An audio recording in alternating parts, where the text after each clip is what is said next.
In the small village of San Lazaro, whispers about the devil's child were common. No one knew where she came from, but the stories spread like wildfire in dry straw.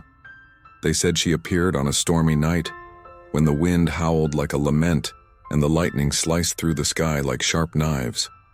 The woman who found her, Maria de Luz, swears to this day that she heard a voice whispering her name before the child was left at her doorstep.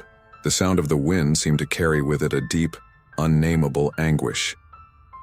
Maria de Luz, a woman of unwavering faith, lived alone on the outskirts of the village, where fear seemed to seep into the shadows of the trees and the dark stones of the deserted streets. That night she was sitting by the window, as she always did, gazing at the horizon where the storm painted the sky with a threatening hue. It was a night when the stars seemed to have disappeared, and the earth trembled with the force of the thunder. It was then that the silence, sudden and absolute, made her look down. At the threshold of the door, wrapped in a cloak of mist, there was a child, silent with eyes fixed on Maria de Luz. The girl appeared fragile, her dark hair disheveled, and her gaze held something unusual, a deep gleam that defied any rational explanation. The woman slowly approached, fear running down her spine, yet her hand stretched toward the child, as if an invisible bond was calling her. "Who are you?" Maria de Luz murmured, but the child did not respond. She simply stared at her with that penetrating gaze, a gaze that seemed to carry centuries of secrets. Then the voice whispered, from an unknown source, "You will take care of her, Maria de Luz. You will care for her until the end." The whisper dissolved into the storm, like a distant echo. And without another word, Maria de Luz took the child inside, already aware that her life would never be the same. The village, upon learning about the child, quickly filled with rumors. Some said she was a blessing disguised as a curse. Others believed the small creature was a demon in disguise, destined to bring ruin to anyone who crossed her path. But time passed, and the child grew. Her name, no one knew for sure. However, when she smiled, the world seemed to fall silent for a moment, as if time itself were afraid to move forward. Some nights, the villagers claimed to hear distant laughter or the hurried steps of a child running through the forest. But when they followed the sound, they found nothing but the wind and the swaying trees. The child, always alone, seemed to float between the world of the living and that of the dead, a presence that could never be fully understood. The woman who found her never had any doubts. Something about this being was not natural, but Maria de Luz loved her with all her soul. And deep in her heart, she knew that this being had its own destiny, a path set by forces greater than anyone could imagine. And so, the devil's child, as everyone called her, remained in the village of San Lazaro, an unsolved mystery, the shadow of a story no one dared to fully unravel. The child, with eyes as black as the darkness of night, never smiled. Even when Maria de Luz tried to caress her, something in her gaze made her recoil, as if that soul were older than the earth itself. Her cry was unbearable, a dissonant melody that left everyone who heard it with a lump in their throat and a sense of impending death. There was no comfort for that child, and no touch seemed to relieve the torment that enveloped her. The silence she left in her wake carried the weight of a cursed secret. Maria de Luz, despite all the love she felt, could not deny the feeling that something was deeply wrong. Every night when the child lay down, the air around the house seemed to grow denser, and the wind, which normally sang softly, brought a whisper strangely similar to a lament. She tried to ignore it, trying to convince herself that it was just her imagination, but the sense of something dark never left her. What no one knew, not even Maria de Luz, was that before being found at the door of that house, the child had already caused the disappearance of others. Villagers who had dared approach the place where she was left, others who crossed her path, and even lost travelers had vanished without a trace. Searches were in vain, and all that remained were rumors and distorted reports of what might have happened. Some claimed to have heard an agonizing scream. Others swore they saw shadows moving where there should have been nothing. But nothing was certain. Everyone disappeared, as if swallowed by the void. And the strangest part, each of these victims seemed to have been consumed from the inside out. Their bodies were found but lifeless, and their faces, once full of expression, were now blank, as if their very essence had been drained. There were no visible marks of injury, nothing that indicated a physical attack, but the emptiness in their eyes was impossible to ignore. Those who saw them couldn't explain it, but everyone felt the same. Anyone who stared too long at the bodies of the disappeared began to feel weak, as if something from their own soul was being taken without compassion. In her moments of introspection, Maria de Luz tried to understand what could be happening. She began to question if the child was in fact human. Something in her behavior, in the silence she carried, and in the cold energy that emanated from her, made Maria believe there was more to this being than the pure innocence of a lost child. But she couldn't abandon the girl. The vow she made the night she found her still burned in her soul. "You will take care of her, Maria de Luz. You will care for her until the end." But the end was approaching. The village of San Lazaro, once peaceful and quiet, began to experience a series of inexplicable disasters. Crops rotted in the ground, animals appeared dead without explanation, diseases emerged from nowhere, and no one could cure them. Fear, now, took hold of the inhabitants. The whispers about the devil's child, as some called her, began to intensify. Some said she was connected to the dark events afflicting the village. Others, fearful of more losses, suggested Maria de Luz get rid of her before the evil spread further. But how to do that? How to remove the child with eyes as black as night, whose presence seemed to seep into the soul of everyone around her?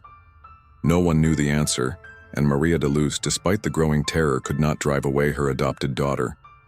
The bond between them seemed stronger than any force that could exist in that place. In truth, Maria de Luz was beginning to understand that the child was not only the cause of the disappearances, but also the key to something much greater, something that perhaps even she could not comprehend. And as the girl's cry echoed through the house, like a bitter melody, Maria de Luz knew there was no turning back. The end was coming, and the fate of everyone in San Lazaro was irreversibly tied to that dark child, whose gaze reflected an abyss of mysteries yet to be revealed. In the first few days, no one dared ask about the child's past. She seemed to be just another victim of the world's misery, a lost soul who had been abandoned at Maria de Luz's doorstep on a stormy night. At first, the little girl was welcomed with compassion, like any child in need of care and protection. But as time passed, something began to change. The villagers, who initially saw her as a poor orphan girl, began to notice disturbing details, things that no one could explain, but that could no longer be ignored. Soon, strange events began to occur. The livestock, which had always been healthy and vigorous, started dying on cold mornings without warning. The bodies of the animals stretched out on the grass showed no visible wounds, but their eyes, once bright, were now dull, empty of life, as if their vital energy had been drained from the inside out. It didn't take long before other animals met the same fate. The smell of death spread through the village, mixed with the cold air of dawn, and a sense of discomfort settled in, like an invisible fog suffocating the hearts of everyone.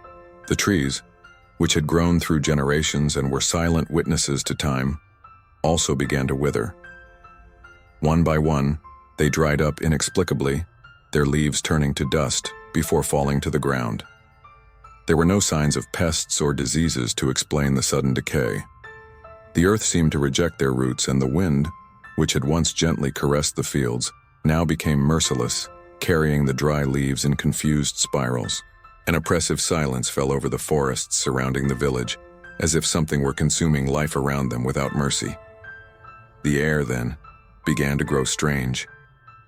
At times, it became dense and hot, as though time itself had stopped. A suffocating heat, hard to breathe in, seemed to envelop the village without explanation, and the people felt pressure on their chests, as if they were being watched by an invisible and threatening presence. The weather was unnatural, and everyone, even the most skeptical, could not deny the sense that a shadow was hovering over them. Like an invisible weight, something oppressive made the days drag slowly, turning every everyday task into an unbearable effort. But the strangest thing of all was the child. She remained silent as always, with those black eyes that seemed to absorb all the light around her. Yet she never seemed affected by the environment. While the world crumbled around her, she continued to stare at the adults with that deep, impenetrable gaze, as if she knew something no one else understood. She didn't smile, didn't speak, but her presence was enough for the villagers to begin whispering among themselves, fearing the worst.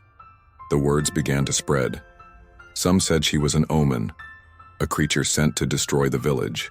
Others believed her arrival was linked to an ancient evil, something that had long been dormant but had now awakened. The story of the devil's child, once ignored, began to be spoken of more frequently. She was no longer seen as a simple orphan, but as an enigma, a mystery whose answers could mean the ruin of all. Maria de Luz, who had always believed she was doing good by taking care of the girl, began to feel the weight of her choices. With every new strange event, a growing doubt haunted her. Was she responsible for everything that was happening? The child, with her eyes of night, seemed more connected to these tragedies than any other plausible explanation. But how could she drive her away? How could she deal with something that seemed beyond human understanding? And so, the village of San Lazaro, once peaceful, began to transform into a place of fear and despair.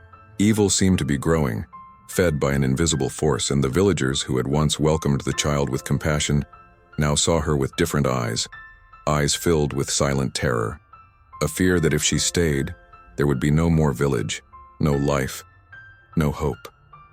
The elders of the village, who knew the ancient legends, began to look at the child with fear.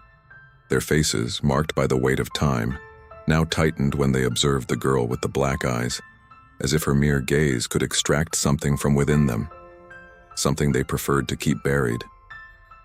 They would gather in small groups, whispering in low voices, always with restless eyes as if they feared someone might overhear them. Each word exchanged between them seemed to carry the weight of centuries of fear and hidden knowledge. "She is the devil's child," one of them said, an old man with a graying beard and trembling hands. "She was sent to ruin our land." No one dared to disagree. Those words carried a tone of truth that none of the younger villagers would dare question. The elders knew. They had grown up with the stories, the traditions passed down from generation to generation, with warnings about the horrors that could hide behind the most innocent appearances. They knew that the child with her eyes of night and her cold presence was not an ordinary being. There was something in her, something much darker, that could not be ignored. "She didn't just appear here by accident," continued another elder, his voice rough as if the mere mention of the matter drained him. "She is the daughter of an ancient evil, something that has been in this land long before our village ever existed, something that perhaps even time cannot erase." There was certainty in the eyes of the elders, a certainty that sent a chill down the spine of anyone who listened. They spoke of an ancient evil, long hidden in the shadows, waiting for the right moment to resurface. The child, with her silent and unexplained arrival, seemed to be the key to this evil. There was no doubt in the elders' minds that she was connected to something much greater, something that had been in the village long before she was born. The legend spoke of ancient packs of demons and spirits that walked among men, disguised in flesh and bone, seeking souls to devour. Perhaps the child was an emissary of these beings, a creature meant to spread destruction. Some said she carried within her the very essence of evil, an essence that could not be contained by an ordinary human soul. The elders, whose eyes had seen more than the younger generations could imagine, recognized the signs: the livestock that died without explanation, the trees that withered as though life had been drained from them, the heavy air that seemed to suffocate everyone in the village. To them, all of this was a sign that something was about to happen, something far worse than anyone could comprehend. "We cannot let her stay here," said one of the oldest, looking at the girl from afar, with an expression that mixed sorrow and fear. "If she remains, everything we have will be destroyed. No matter how much we love her, the evil has already claimed her." But no one knew what to do. The child was under Maria de Luz's care, and she, with her unwavering kindness, refused to believe the girl was what the elders said. She saw her as a lost soul, a victim of circumstances, and believed she could redeem something good in the child. However, with each passing day, the signs that the village was being consumed by something dark became clearer. Fear spread among the villagers, who began to distance themselves from Maria de Luz and the child. Families began locking themselves in their homes at night, and even the bravest avoided going out at dusk. When the sky began to darken, and the child, with her deep eyes, seemed to come alive, as though feeding on the very essence of the village. The old legend said that when evil returned, it never came alone. It brought with it death, silence, and destruction, and the elders feared that the child was the harbinger of all this. But while Maria de Luz continued to care for her, they knew that the future of San Lazaro was already sealed. Evil had arrived, and no one would be able to stop it. The child, with her black eyes and frozen presence, was only the beginning of something much darker, and in the minds of the elders, the only certainty was that soon, the village would fall under the weight of what they had feared all their lives. The nights were especially unsettling. Maria de Luz, accustomed to the quiet of her countryside home, began to feel a strange disturbance in the darkest hours. Every dawn, she would wake with her heart racing, as though something had awakened her from a deep sleep. But when she opened her eyes, what she saw made her stomach turn. The child was there, sitting at the foot of her bed, in complete silence. Her eyes, black and deep as abysses, were fixed on her, expressionless, but with an intensity that seemed to pierce her soul. In the first moments, Maria de Luz tried to ignore the discomfort, believing it to be a nightmare. But the appearances became more frequent, and the child's gaze, growing ever more penetrating, began to invade her dreams. She did not move, made no sound, but there was something in the shadows around her, something that made the air thicker, as if the presence of the girl altered the very nature of the surroundings.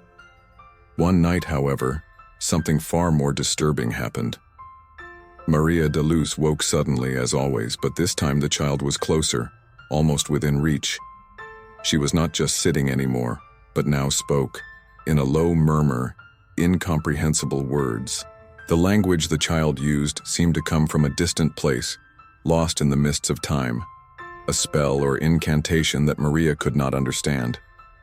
The words, laden with an ancient and dark tone, were like echoes of something that had been forgotten, yet still managed to be heard in the silence of the night. Maria de Luz tried to move, but her body felt heavy, as if the air around her were becoming thicker with each word the child uttered. She felt the weight of those words on her chest, as if each syllable were a chain binding her spirit. But before she could react, the child stopped speaking. A deadly silence took over the room, and the girl resumed sitting, her eyes fixed on Maria de Luz, as if nothing had happened. From that moment on, fear began to consume the house. It was no longer just the fear of the child's presence, but the fear of something that was infiltrating the very structure of the home, like a silent poison. Every corner of the house seemed filled with whispers, murmurs that Maria could not understand, but which were there, circulating around her, in the dark corners of the walls and the cracks in the wood. The wind, always present on the cold nights, now seemed to carry something more, a presence. She could feel with every gust something that did not belong to this world. The wind was no longer just wind. It brought with it a hidden evil, a feeling that something was watching, waiting for the right moment to reveal itself. Maria de Luz began to wonder if this was just her mind crumbling, the accumulated tension of so many days of fear and strangeness, or if, in fact, something else was there with her. Something that fed off her terror, that watched her in silence, waiting patiently. The days dragged on, and the feeling that her home had become a place invaded by invisible forces only grew. Each night, the whispers grew louder, and the air felt denser, charged with a strange electricity, as if the very space were on the verge of breaking apart. The worst, however, was not the fear. The worst was the doubt that consumed Maria de Luz. She no longer knew what was real and what was the product of her tormented mind. The line between the supernatural and hallucination began to fade, and she found herself lost between two worlds. The one where the child was just a girl, and the one where she was the key to something much darker, something that came from a place beyond human understanding. And so, Maria de Luz's home, which had once been a refuge, became a prison, a place where time seemed to distort, where the walls whispered ancient secrets, and the night grew longer and more oppressive with each passing day. Maria knew that something was there with her, something that waited patiently, and more she feared that this something was not just the evil the child carried within her, but something much older and more powerful, something she herself could not control. One day the child simply disappeared. It was as if the wind had taken her, as if she had never existed there. Maria de Luz woke that morning with a tight heart, feeling the absence like a blow. There was no sign of the girl in the corner where she used to stay, nor the low and unsettling sound of her breathing. The house was empty, but at the same time something in the atmosphere seemed full of an invisible presence. Something told Maria that the child was still there, but not in a way she could touch or see. She was just waiting. Desperate, Maria de Luz roamed the dense forests surrounding the village, searched the fields for a sign. She called the girl's name, but the silence was absolute, as if even the earth itself was holding its breath. The dirt paths were clear, with no trace of footsteps, as if the child had dissolved into the air, a shadow disappearing with the dawn. No marks, no trace, nothing to indicate where she could have gone. But Maria knew, deep within herself, that the child's absence did not mean that the evil had left. On the contrary, the sense of emptiness that followed her only intensified the certainty that something much deeper was at play. The child, like a harbinger of evil, had fulfilled her mission, and now the evil spread, growing silently, almost imperceptibly, but absolutely devastating. As the days passed, the villagers began to notice that something was terribly wrong. People began to disappear, one after another. First the elderly, whose slow steps were usually the first to vanish into the mists of the day. But soon the younger ones began to disappear as well. No one knew where they went, or what happened to them. The houses were left empty, but with no signs of struggle or violence. No bodies were found, no trace left behind. The emptiness was absolute, and with it fear spread like an invisible poison. The strangest part was that with each disappearance, the silence seemed to deepen. There were no more laughs in the squares, no conversations in the streets. The sound of the village, once full of life, had dissipated, leaving only a strange echo as if everything was waiting for something. And as more people disappeared, the sense that something invisible and dark was taking over São Lázaro grew stronger. What had once been a peaceful village now seemed like a cursed place, where time and space were being eroded. Maria de Luz, in her despair, no longer knew where to look. The village was dying, and she couldn't understand why, what was happening, or how she could stop it. However, she knew that the child in her absence still hovered over them like a presence, an indelible mark that evil didn't need a body to continue. Evil had already infiltrated the very bowels of the earth, the air they all breathed, the hearts of the people, becoming part of everything, impossible to remove. The village was now consumed by a macabre stillness, and the few survivors began to realize that somehow they were part of something much larger, something they could not fight. The evil was inside them, as deep as the earth itself, and nothing could save them. The child had disappeared, but the evil, it was closer than ever, and the feeling that it was watching, waiting, was inevitable.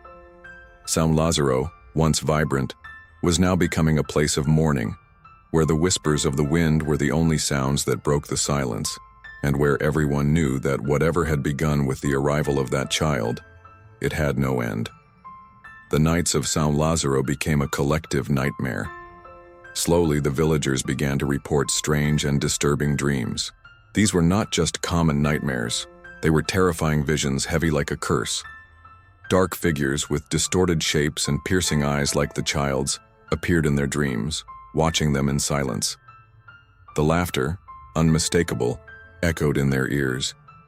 A laughter that did not come from any human being but from something much deeper, something evil and incomprehensible.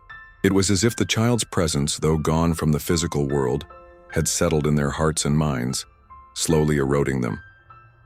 As the number of reports increased, people began to wonder if these nightmares were somehow a manifestation of a greater evil that now dominated the village. Many believed that what they saw in their dreams was a premonition of what was to come, a revelation of the growing power that still inhabited that place. The child's black eyes, which had once watched them in life, now reflected in their minds as they slept, as if the very earth was immersed in an endless night. The terror was not limited to humans. The animals, once calm, began to behave more and more strangely and aggressively. Dogs, cats, even horses, all seemed to be possessed by an invisible force. The dogs, once loyal and protective, now snarled at their own masters, with wide eyes and an uncontrolled fury that no training could tame. The cats, usually so calm and independent, became more furtive, their eyes glowing with a supernatural intensity, as if they were being guided by something beyond human understanding. And the horses, always so gentle and trustworthy, began to stir restlessly and react violently, as if a shadow was possessing them, leading them to wild and uncontrollable behavior.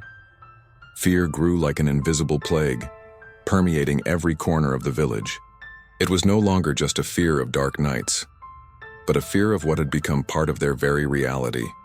The streets, once filled with laughter and conversation, were now deserted by nightfall. The doors of the houses were locked more tightly, and the windows, once open to the cool breeze, were now closed and sealed, as if the very light of day was a protection against the evil that was approaching. No one dared to go out at night anymore, fearing that in the silence something was watching them, waiting for the right moment to reveal itself. The fear settled in the hearts of the villagers who, despite their ancestral courage, could no longer face what they could not see. The evil was no longer something that hid in the shadows. It had infiltrated the simplest things in everyday life, turning them into sources of terror. The sound of laughter echoing in their nightmares, the black eyes that haunted them until dawn, the animals possessed by inexplicable fury. All of this indicated that the village of San Lazaro had been marked by something immortal, something that would not easily depart. The wind, once gentle and welcoming, now brought with it an ominous omen. It howled through the trees, whispering words that no one could understand, but that everyone felt in their souls. The evil, now faceless, spread like a disease, and the village became more and more a place of silence and darkness. Whatever had settled there, no one knew how to drive away anymore. The fear, now real and palpable, had taken over San Lazaro, and there was no longer any hope that the light of day could dispel it. In the village square, the center of all gatherings and decisions, the murmur was constant, but the words were no longer spoken aloud.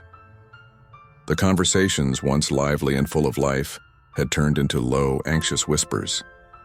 The inhabitants of San Lazaro, now in their despair, spoke softly of the child's imminent return, as if fearing that merely mentioning her name would be enough to summon her back. The signs were everywhere, and no one could ignore them any longer. The air was heavy, saturated by a dense mist that never dissipated, as if the very earth were covered by a veil of curse. The mist dragged through the streets, infiltrating the houses and invading the hearts of the villagers. Sometimes when the wind ceased, one could hear the sound of footsteps, vague and discreet, echoing in the empty streets, as if someone were walking there, invisible and watchful. But when one looked outside, there was no one. And time, something that always seemed to be under control in the small village, now appeared to have distorted. The days dragged on, and the feeling that time had stopped spread among the residents. The sun seemed to hesitate before setting, and the mornings took longer to dawn, as if nature itself were bending to the presence of evil. The village, once vibrant, now dragged on like a withered flower, its petals slowly falling, waiting for the inevitable end. The square, which used to be the gathering point where everyone met to discuss the life of the village, was now silent, enveloped in an aura of desolation. No laughter, no lively conversation, only the murmurs of the old and young who, among themselves, shared their anxieties and fears. Some spoke of the child, others of the disappearances, but everyone knew that by mentioning that name, they were only perpetuating what was already written in the fate of San Lazaro. The elders who knew the legends and ancient rituals of the land avoided going out at night. Their eyes, marked by experience, were now filled with a dark concern, as if they knew that the evil once brought by that child had not gone away. "She will return," they whispered softly, their voices barely hiding the fear.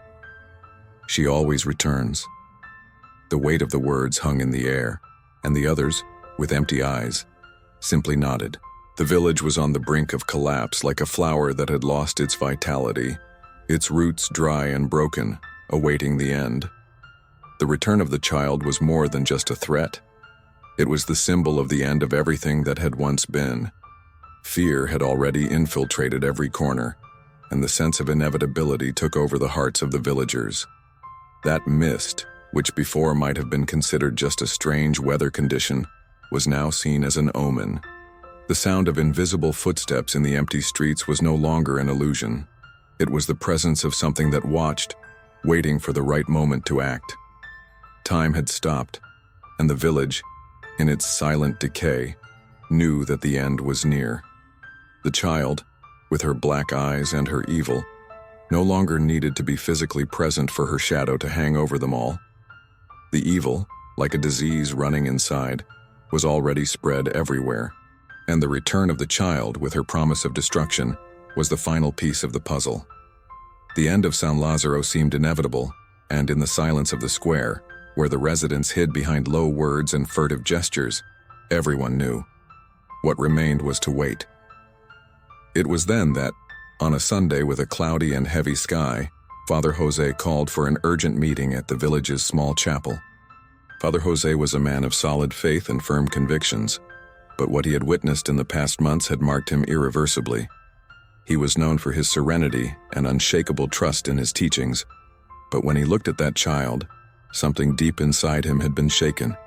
There was a presence there, something that did not fit with the teachings of the church, something that transcended all human understanding. On the appointed day, the villagers gathered in the chapel, silent and fearful, as if they knew that this moment would change everything.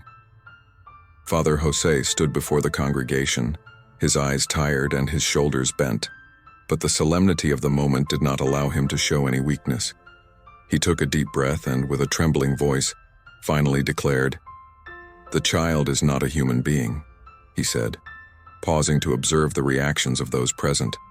"She is the emissary of something far more terrible, something that already walks among us and we can no longer ignore it." The priest's words fell on the congregation like a silent bomb, and a shiver ran through the chapel. This was not a simple accusation.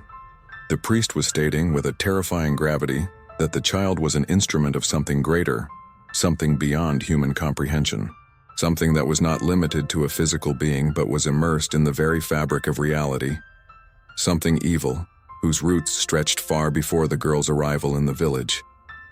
"I saw her gaze," the priest continued, his eyes lowered, avoiding direct contact. It was not a child's gaze. It was as if that soul were older than the earth itself, as if it carried within it centuries of suffering and destruction. "She is not like us. She does not belong to this world." The tension in the room grew with every word, as if everyone could feel the truth in what was being said.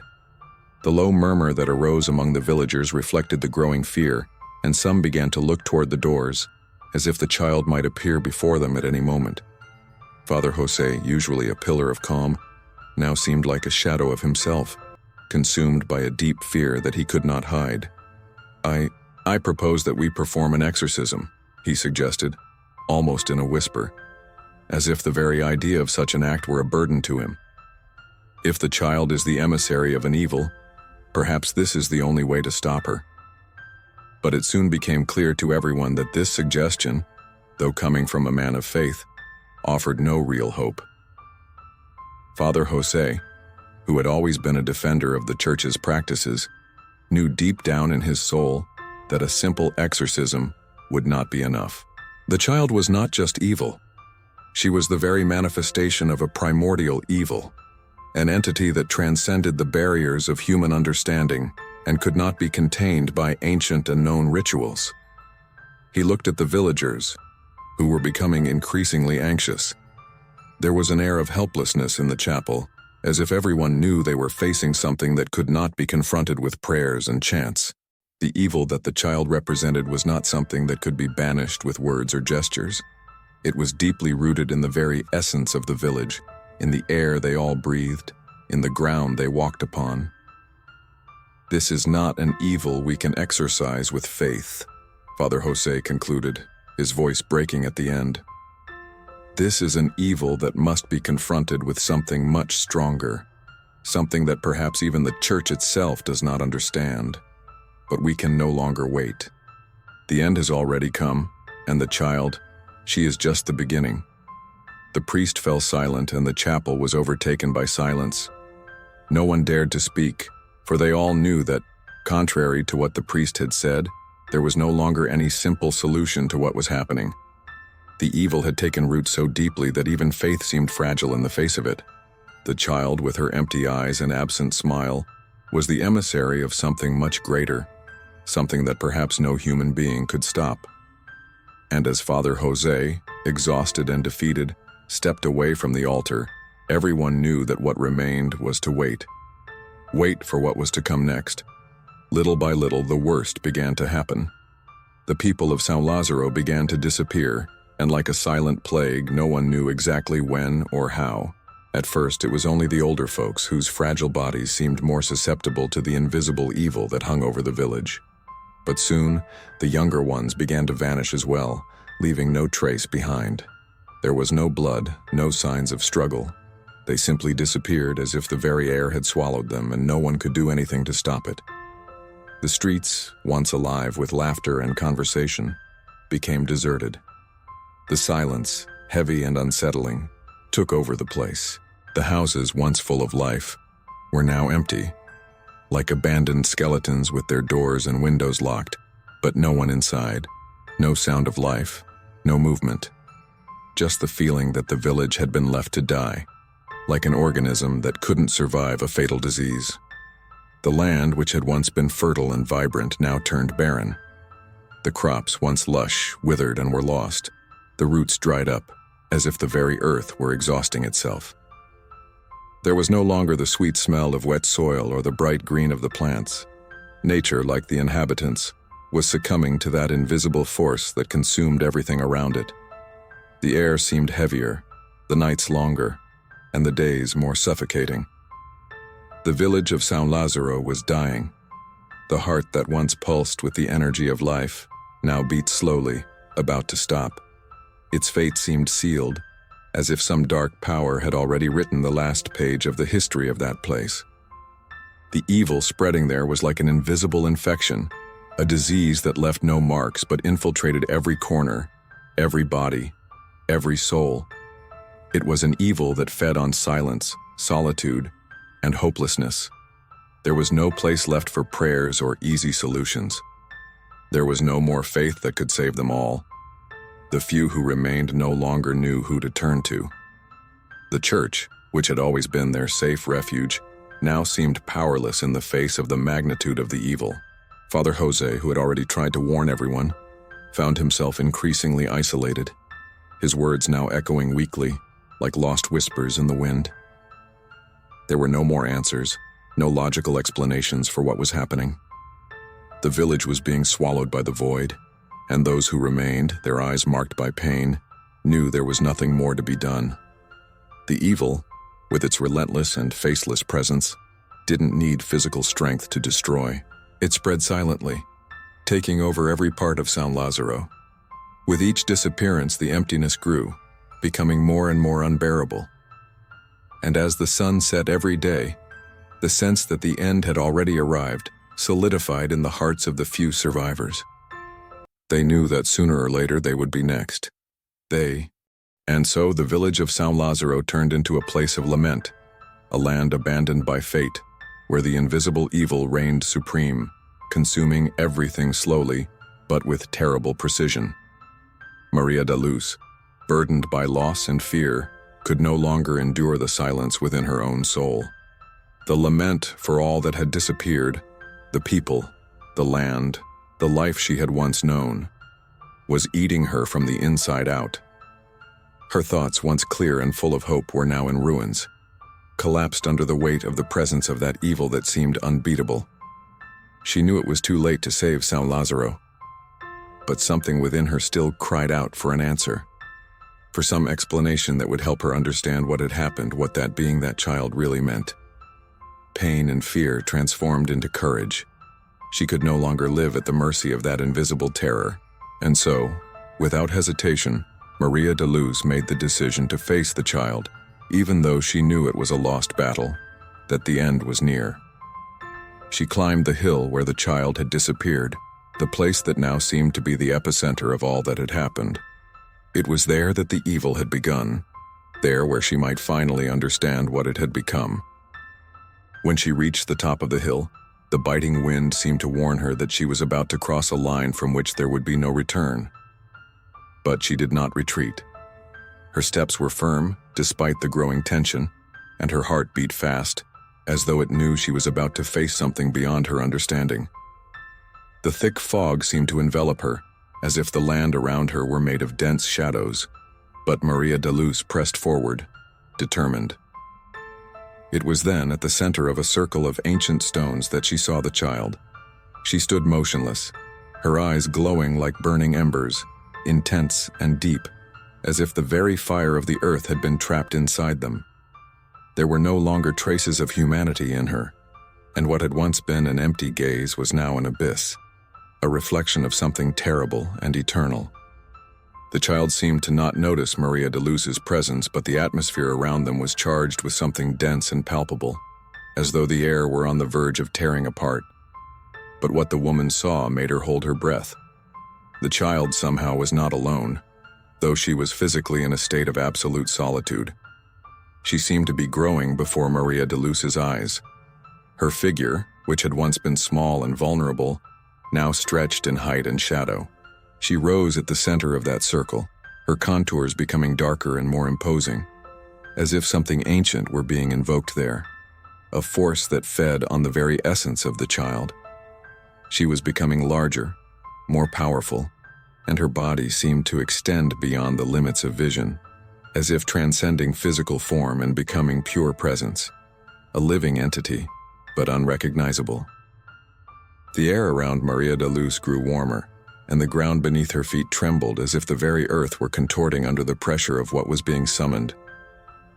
The sensation was that the child was not just growing in size, but in power. Something was moving in the shadows, something formless, as if reality itself were warping before her.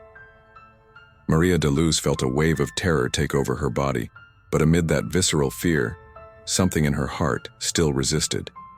She did not know what to do, did not know how to fight against something so primordial. But she could not turn back.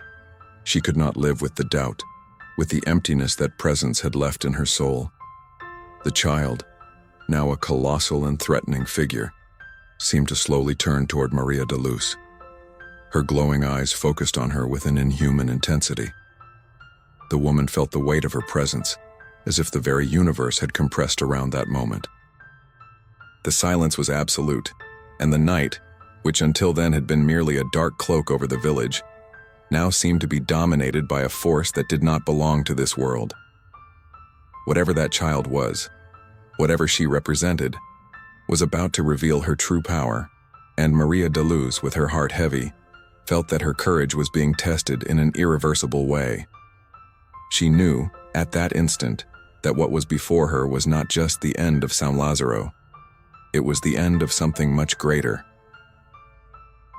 "You sought me out," the child said, and her words did not leave her mouth in a human way. It was as if each syllable was multiplied by others, a distorted mix of voices, some soft like whispers, others so loud and shrill that they seemed to scream directly into Maria de Luz's mind. The words seemed to come from all sides, echoing around her like an endless reverberation. Each phrase dragged on, laden with an overwhelming and unrecognizable presence. Maria de Luz felt her body freeze. The air became thick and heavy, as if she were submerged in something beyond the real world. Her eyes were fixed on the child, who now seemed a much larger figure, imposing, a presence that transcended the laws of physics and reason. She couldn't move. The fear was so deep, so terrifying that she didn't know if what she was seeing was real or just a nightmare from her desperate mind. "Who are you?" Maria de Luz finally managed to ask, her voice trembling, as if each word were being ripped from her by the force of a storm. She wanted to understand. She wanted that being, that monster, to give her an answer she could comprehend. But the answer she received was not what she had expected. The child smiled, but the smile was not one of joy. It was an empty smile, lifeless, as if it were something only to mock the pain she carried. The smile seemed to stretch unnaturally, grotesque and macabre. The child, now darker than ever, looked at her with those incandescent eyes, and her voice echoed, deep and full of an indescribable truth. "I am what you fear," she replied, the words resonating in multiple tones as if an infinity of entities were speaking at once. Each of the tones reverberated inside Maria de Luz, making her body tremble and her mind collapse. "I am the end." The last word exploded in Maria de Luz's mind like thunder. The sensation was so intense that she almost lost her senses. The world around her seemed to disappear, disintegrating slowly, as if everything she knew were collapsing under the weight of those words. The ground beneath her feet trembled violently, as if it were being torn apart by a supernatural force. The earth cracked slightly, and Maria de Luz felt as if she were being pulled into the very foundation of the world. The sky, which had once been filled with fog, now grew even darker, so dense and oppressive that it seemed like an endless cave. The stars vanished, and the moon, which once illuminated the village, was now extinguished, swallowed by the shadow emanating from that being. The air seemed to close in around her, compressing her, and the sensation of suffocation grew stronger with each passing second. And then, as if an invisible force were acting upon her, Maria de Luz felt her body being pulled toward the center of the circle of stones. Her feet could no longer touch the ground, and she began to float, unable to resist the force that dragged her to that point. The earth seemed to devour the very essence of everything around her, as if reality itself were distorting in an irreversible way. The child with her fiery eyes watched her with an impassive gaze, unhurried, as if she knew Maria de Luz could not escape this fate. Pain and fear began to merge into a single sensation within Maria de Luz, as she was inexorably pulled toward the center of that circle. The voices, the many voices that came from the child's mouth, continued to whisper and scream, confusing her, making everything even more unbearable. She knew without a doubt that this was not just the end of the village, but the end of something much greater, something beyond human comprehension. And as the void began to swallow everything around her, a single word lingered in her mind, a desperate thought she could no longer control: flee. But there was no escape. The end that the child represented could not be avoided. The fate was sealed, and all that remained for Maria de Luz was the silence of destruction. Maria de Luz tried to scream, but the words died before they even left her mouth, swallowed by the dense darkness that now consumed everything around her. Her vision blurred, and the air around her transformed into a thick mass, as if she were being submerged in a sea of shadows. The weight of that presence, that inhuman force, crushed her every second, and she felt her body being slowly consumed by the spreading shadow, pulling her into an endless abyss. There was no more light, no more sound, only the sensation that reality was disintegrating around her. The child, the entity she had sought, the one she had finally confronted, no longer had the fragile appearance Maria de Luz had known. Now, it was a gigantic presence, a force that transcended any form of human being. Its eyes, blazing like two furnaces, were fixed on her, watching her emotionlessly, as if it were merely fulfilling its role in an inevitable fate. The smile, empty and macabre, offered no comfort, only the reflection of the despair Maria de Luz felt in her soul. She tried to fight, tried to resist, but her strength no longer existed. Her thoughts became muddled, and her body seemed to dissolve, as if the very essence of Maria de Luz were being erased from reality. The shadow, with its coldness and indescribable power, spread through every fiber of her being until nothing was left. The scream, which was never heard, was swallowed by the abyss, and she vanished as if she had never existed. When the darkness finally dissipated, what remained was an absolute void. There were no traces of Maria de Luz, no signs of struggle, nor of resistance. The earth where she had been now bore only a circle of ancient stones, collapsed and broken, as if time itself had forgotten them. The village of San Lazaro, once a place of life and hope, was now nothing but a distant echo, a memory that could no longer be recalled. The evil, which had begun with a simple child, had now consumed everything, erasing any trace of its existence. The wind, which once carried the whispers of the village, now passed through the desolate land without a sound. There were no more laughter, no more voices. There was no one left. The world seemed to have forgotten San Lazaro, as if the very act of existing had been ripped from that piece of land, like a page torn from a book. What remained was the mark of something that should not have been, a stain in the fabric of time, a reminder of what once was and could never be again. And so, the devil's child fulfilled its destiny. Its presence, like an unrelenting storm, destroyed everything in its path, leaving only an absolute void, with no history, no past, no future. The village, the name, the inhabitants, all disappeared into the darkness, forgotten by the world. The end it had brought was not just physical death, it was the total erasure of existence. And in that void, the only sound that remained was the echo of a reality that could never be again. The village of San Lazaro was never seen again. The houses that were once filled with life and laughter are now nothing but ruins, invisible beneath the thick fog of forgetfulness. The land where the village once stood seems to have been forgotten by time, as if the very soil had been erased from the world's memory. The stones of the ancient circle are still there, covered by vegetation, some broken, others displaced, but remaining silent like witnesses to a secret that no one dares try to understand anymore. No one, in their right mind, approaches those stones.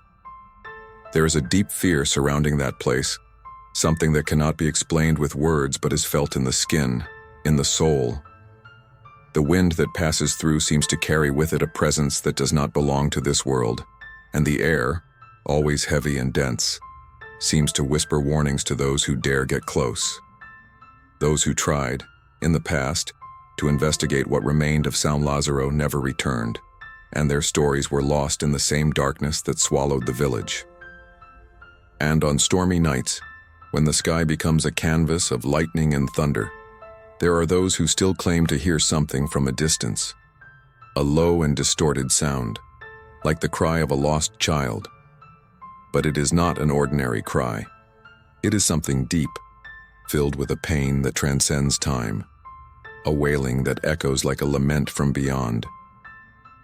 Sometimes it blends with the sound of the wind. Other times it is clear and distinct, as if coming from somewhere beyond the visible. A cry that never fades, that finds no comfort, and that continues to haunt those who have the courage to pass near what remains. The mystery of San Lazaro remains like an open wound in the land, a wound that refuses to heal. That village, once full of life, is now nothing but a nebulous memory, an enigma that cannot be unraveled, but will never be forgotten. Its story is embedded in those stones, in those ruins, and perhaps, just perhaps, in those shadows that stretch between the dry branches of the trees that once bloomed there. The secret of San Lazaro still waits, like a patient predator, waiting for those who dare return, for those who have the courage to face what remains of that cursed place. And in the meantime, the pain of the lost child who never found rest will continue to echo through the night, as a constant reminder that certain mysteries should not be unraveled. The village of San Lazaro, in its essence, remains alive, but lost, haunting the living with its distant cry and indelible marks, waiting for those who still seek answers that may no longer be found.